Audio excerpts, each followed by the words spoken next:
अकोला शहरातल्या शिवणी परिसरात असलेल्या आयशर ट्रॅक्टर शोरूमच्या ऑइल गोदामाला मोठी आग लागली आहे. आज सकाळी ही आग लागली आहे. सकाळी गोदामातून धूर निघत असल्याचे स्थानिक नागरिकांच्या निदर्शनास आले. तात्काळ अकोला अग्निशमन विभागाला माहिती देण्यात आली. अग्निशमन विभाग घटनास्थळी दाखल झालं. आग विझवण्याचे प्रयत्न सुरू आहेत. आग नेमकी कशामुळे लागली याचे कारण अद्याप समोर आलेले नाही. आग लागली त्यावेळी शोरूम बंद होतंय. दरम्यान संबंधित आयशर ट्रॅक्टर शोरूमला लागूनच पेट्रोल पंप असल्याने परिसरात भीतीचे वातावरण निर्माण झालं होतं.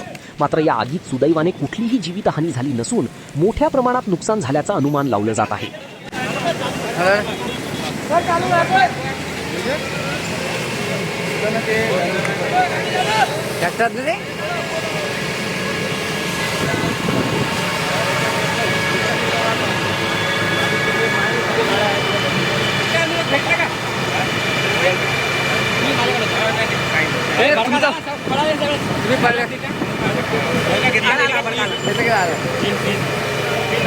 लागली का लागलं